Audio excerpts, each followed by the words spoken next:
There is within each of us a force, ancient and primordial, that moves us toward pleasure, toward release, toward the satisfaction of our deepest biological imperatives. Jung understood this force not as something to be condemned, but as something to be understood. It is the voice of nature speaking through us, the echo of millions of years of evolution encoded in our very flesh. This instinctual drive is neither good nor evil. It simply is. Like hunger, like thirst, like the need for sleep, it arises from the depths of what Jung called the unconscious, that vast ocean beneath the small island of our conscious awareness. And like all instincts, it serves a purpose. It connects us to our animal nature, to the body we so often forget we inhabit in our rush toward abstraction and intellectualization. But Jung warned us of something crucial. That which is natural is not always balanced. That which comes from instinct does not automatically know its own limits. The tiger does not question its hunger. The storm does not moderate its fury. And so we, who possess both instinct and consciousness, must learn to stand between these two worlds, honoring the animal within while cultivating the spirit that seeks transcendence. When we engage repeatedly in the act of indulgence, we enter into a particular relationship with pleasure.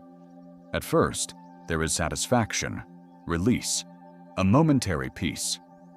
The body receives what it demands, and for a brief time, all is quiet. But something happens when this repetition becomes habitual, when the pursuit of desire transforms from occasional satisfaction into constant need. Jung spoke often of the psyche's economy, the idea that energy must flow, must be distributed throughout the various aspects of our being. When we channel too much of our vital force into a single outlet, other parts of ourselves begin to starve. The creative impulse weakens. The drive toward meaningful work diminishes. The capacity for deep connection with others fades like a photograph left too long in sunlight. This is not punishment from some external moral authority. This is simply the mathematics of the soul. We have only so much energy, only so much libido, and Jung used this word, not merely in the narrow sense, but to describe the totality of psychic energy, the life force itself. When we pour this energy endlessly into the repetition of pleasure, we are like a river that carves ever deeper into the same channel, forgetting that it once fed 1,000 tributaries, a whole landscape of possibility. Here we must speak of the shadow, that aspect of ourselves we hide even from our own eyes, that collection of all we have rejected, denied, or simply failed to acknowledge. Jung taught us that the shadow is not evil, but it becomes dangerous when we refuse to look at it, when we allow it to operate in darkness. The act of indulgence, when repeated without awareness, becomes a dwelling place for the shadow. We tell ourselves stories to justify the repetition.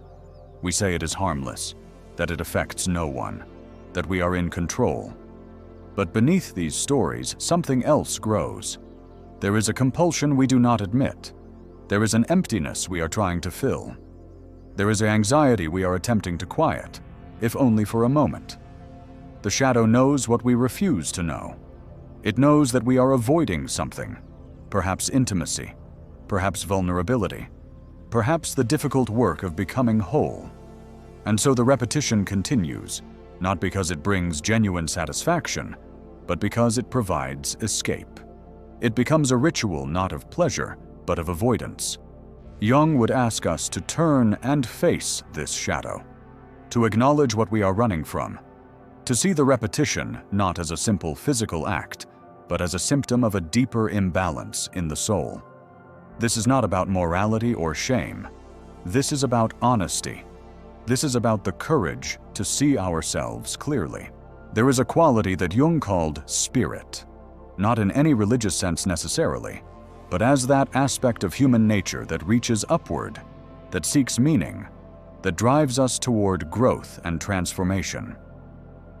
Spirit is what makes us want to create, to love deeply, to pursue difficult truths, to become more than we currently are. When we engage too frequently in the repetition of pleasure, we experience what the ancients understood, but we have forgotten: a depletion of spirit. The Chinese called it Jing, the vital essence.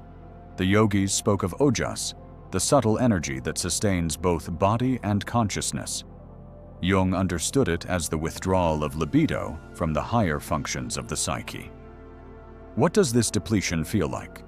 It manifests as a flatness, a gray quality to life. Colors seem less vibrant. Nothing truly excites us. We go through the motions of living, but we are not fully present. There is a tiredness that sleep does not cure, a lack of motivation that no amount of stimulation can overcome. The spark has dimmed. This is because spirit requires energy to maintain itself. Creativity requires energy. The pursuit of individuation, Jung's term for the process of becoming whole, of integrating all aspects of the self, requires enormous energy. When we drain this energy through excessive repetition of pleasure, we rob ourselves of the fuel needed for transformation. We remain stuck, circling the same drain, unable to rise. Jung did not advocate for repression.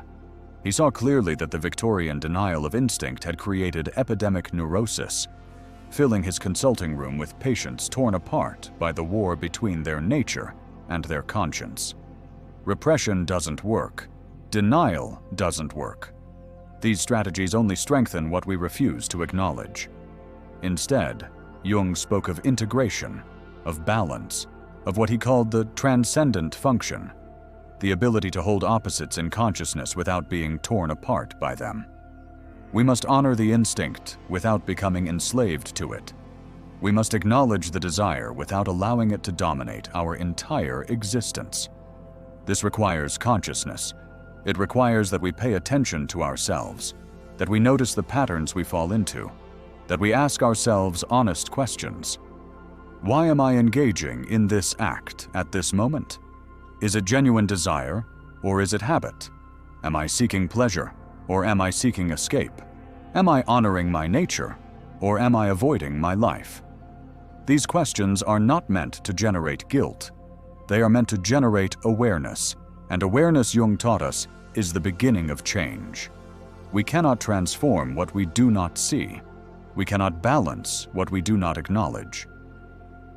Ultimately, the question of whether we engage too often in the act of indulgence is inseparable from the larger question of individuation, the journey toward becoming fully ourselves. This journey requires energy. It requires attention. It requires that we take the raw material of our instincts and transform it into something more refined, something more conscious. Jung used the metaphor of alchemy. The old alchemists sought to transform base metal into gold, but Jung understood that they were really describing an inner process, the transformation of unconscious, instinctual energy into conscious, integrated wholeness. This transformation requires that we do not simply discharge our energy in the easiest, most immediate way available. It requires that we contain it, hold it, allow it to build pressure until it can be channeled into higher forms of expression. When we repeat the act of indulgence too often, we are like the alchemist who releases the pressure from the vessel before the transformation can occur. We get temporary relief, but we never achieve the gold. We never discover what we might become if we learn to work with our energy rather than simply spending it. This is the invitation Jung offers us, not to become saints or ascetics, not to deny our nature or punish our bodies, but to enter into a conscious relationship with our own energy, to ask what we truly want from this life, to consider whether the repetition of pleasure is bringing us closer to that goal or further from it. The psyche, Jung taught us, always seeks balance. When we push too far in one direction, it will eventually push back, forcing us toward the correction we have avoided. Better to make this correction consciously, through awareness and choice, than to wait for the unconscious to make it for us through symptom and suffering. So we return to the question: What happens if you do it too often? The answer is not written in moral law or religious doctrine. The answer is written in your own experience, in the quality of your energy, in the depth of your engagement with life. The answer is waiting for you in honest self-reflection, in the willingness to see what you have been avoiding. Jung invites us not to judge ourselves, but to know ourselves, not to repress, but to integrate, not to deny the body, but to bring it into harmony with spirit. This is the work of a lifetime. This is the path of individuation, and it begins with a single moment of honest awareness, a single willingness to ask, who am I becoming through my choices? And is this who I wish to be?